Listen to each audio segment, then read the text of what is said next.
How to be respected and admired. I will share with you the top 7 ways to become the respected and admired person that you want to be. And I can tell you with 99.9% certainty, if you're listening to this, you are nowhere near as respected and admired as you could be. How do I know this? I'm going to guess that this is my subjective experience and also a good guess that 0.001% of people practice all 7 of these habits to being respected and admired. That's 1 in 100,000 people. That's just a guess. And, I've come across in my life very, very few people who practice these 7 habits consistently.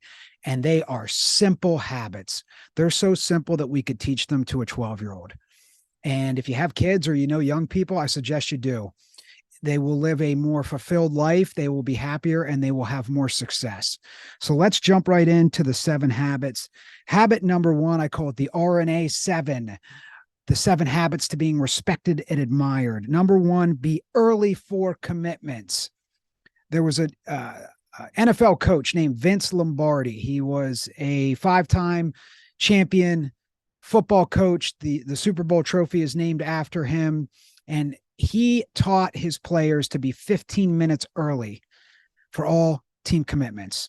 And it came to be known as Lombardi time. Now, Vince was recognized as the number 2 greatest coach of all time by ESPN.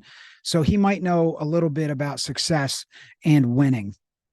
15 minutes early to commitments. Okay. And I want you, as I go through these, think about how many people you actually know practice each one of these 7 habits, and you will be shocked. And I also want you to score yourself on a 1 to 10 scale of where you're at in these habits. And I want you to identify the one habit that you need to focus on now and focus on it relentlessly. Once you identify it for the next 30 to 90 days, whatever it takes to get better at this habit. Once you get that one right, go on to the second one that you need to focus on, because this will change your life. I guarantee it, money back guarantee. This will change your life if you practice these 7 habits.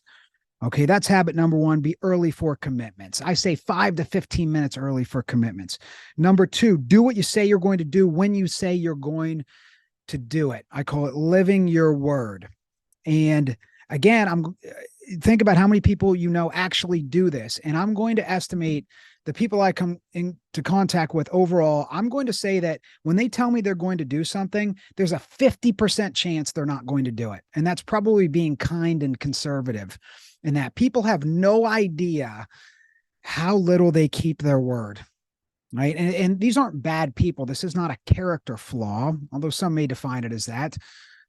It's a standard to me. I'm not judging the human being. These are all standards that I'm talking about. These 7 habits are standards. Okay. So if you're not doing this, I'm not judging you as a human being, but I am judging your standard, and you should judge it yourself as well as judge it for others in your life. Okay. Judge standards, not people. But I really want you to think hard about, how often do I actually keep my word? And most people are just loose with their word. They say they're going to do something and they don't do it. And that includes saying they're going to be somewhere at a certain time. I'm going to be here at this time at that place. And most people are late. I call it casually late, a few minutes late consistently. Again, not bad people. What they need to do is just start saying no to more things, so they're not booked and stressed with commitment after commitment every day. They need to start saying no to things that aren't as important so they can be on time and they can keep their word. Here's a quote from Dan Kennedy. He wrote one of my all-time favorite books on performance, No BS Time Management. Dan Kennedy is the author. And he says, a person who cannot keep appointments on time, cannot keep scheduled commitments, or cannot stick to a schedule cannot be trusted in either ways either. And I agree. If people are consistently late, right, I can't trust them in other ways either to follow through on their word when I actually need them. Again, there's so few people I know that just relentlessly keep their word and religiously are on time. Right. And those people, they're the ones who you can count on, you can trust when you really need them. And I strive to be that person as well. I want to be someone that people know they can count on to do what I say I'm going to do when I say I'm going to do it. Number 3, respond quickly and positively to phone calls, text messages, and emails from friends, family, and colleagues. This is a huge one. That this does not mean that you are a slave to your phone and you're responding at all hours of the day to everything. It means that you are scheduling time throughout your day, 1, 2, or 3 times, to respond respectfully and positively to text messages, phone calls, and emails. And I'm talking about your friends, your family members, and your colleagues, not unsolicited time and attention, someone who's trying to sell you something or get something from you. I'm talking about responding quickly and positively to friends, family members, and coworkers. Okay, colleagues, the most important people in your life. And I say, if it's work related, end of work day, 5 p.m., 6 p.m. If you don't get back to somebody by then, people get it that you'll get back to them the next day. If they send you something after 5 p.m., most people get that they'll hear it the next day if it's something business related. Friends and family members and colleagues, end of day, the best you can, but within 24 hours. I think most people, that's reasonable. Okay, that's reasonable. Now, you can let people know at the end of the day, listen, I received your message. I'll get back to you tomorrow or in a few days. Just acknowledge that you got the message. And the secret to this is schedule a few times throughout the day to do it. That's number one. Number two, be short and to the point with your answers. Don't send a 10 paragraph response to an email or 100-word response to a text message. Just send a few word responses. Okay. And the secret is, be brief and be bright, meaning just get to the point, send a few words, and just say something positive like thank you or I appreciate you or great work, but just keep it short and to the point. That's the secret to being able to respond to people quickly instead of thinking you need to write paragraphs in terms of your response. Okay, so I challenge everyone, get back to people quickly. Again, end of work day, and also within 24 hours to friends, family members that need your attention, or end of day if you can. Number 4, do a little extra, go above and beyond and over deliver. Very, very few people go above and beyond. And all you have to do is go plus 1 or 2, just a little bit beyond what's expected of you. And this is about just giving your best effort every day and just go a little bit above and beyond what people expect. It doesn't have to be a lot. Okay, this is a great way to have great relationships the rest of your life and also to have a really, really successful career. Okay, whether you own a business or whether you work for an organization, just over deliver a little bit and you'll stand out. And this is a quote from one of my mentors, Commander Mark Devine. He was a Navy SEAL commander, wrote several best-selling books on performance and success and leadership. And Commander Devine says, do common things uncommonly well.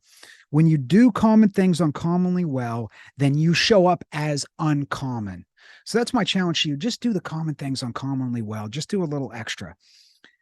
Number 5, key to being respected and admired. Be short and to the point with your words. We talked about this a little bit earlier in habit number 4, but I want you to be short and to the point in your words. And I've learned this from my mentor, one of my mentors, Dr. Alan Weiss. He was called the finest entrepreneurial coach in the world. He's written 67 books on high performance business and leadership in the National Speakers Hall of Fame. And he, one of the most important things he's taught me over the years is just get to the point in your communication, in your words. And I'll share with you 2 quotes from Dr. Weiss. The more you talk, the less credible you are. Okay, so there's an inverse correlation. The more you talk, the less credible you become. So get to the point, be prepared, and just say less. Less is always more. Another quote from Dr. Weiss, long-windedness can be perceived as indecisiveness, and it costs you respect and trust. So again, the more you talk, the less respect you have. There's, again, inverse correlation. So just get to the point, meaning when someone asks you a yes or no question, a question that requires a yes or no answer, say yes or no. Okay, when someone asks you a question, don't tell them how the sausage is made. Don't give them all the details they don't need.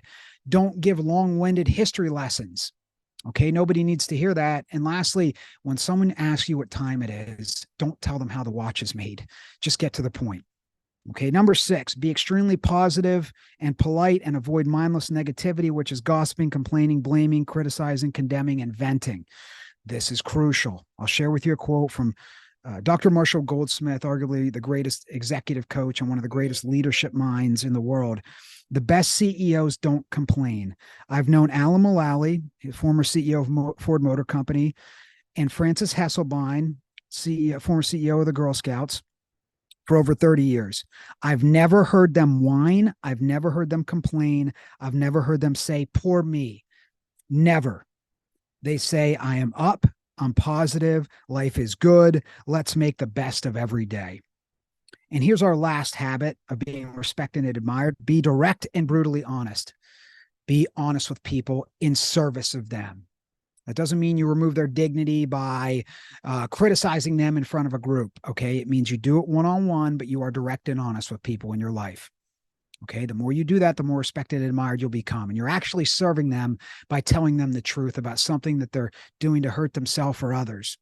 Okay, that they may not realize. So here's a great quote from Keith Cunningham. He's known as the chairman of the board, great entrepreneur, and really great business and leadership thinker. He says, the reason we hesitate to have the hard conversations is because we don't care enough.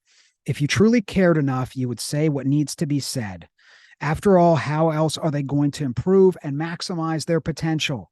Let me remind you that nothing can change until the unsaid is spoken. My challenge to you is to take a look at these 7 habits, rate yourself on a 1 to 10 scale, 10 being best on how good you are at these 7 standards of being respected and admired. Identify the one you think you need to improve the most. Okay, and get to work on it for the next 30 to 90 days until you get that up to a 9 or a 10, and then you can focus on the next one. All right, this will change your life. Okay, this will have, you'll be able to make a much greater positive impact on the world as well. I wish you an elevated life of success, happiness, and positive impact.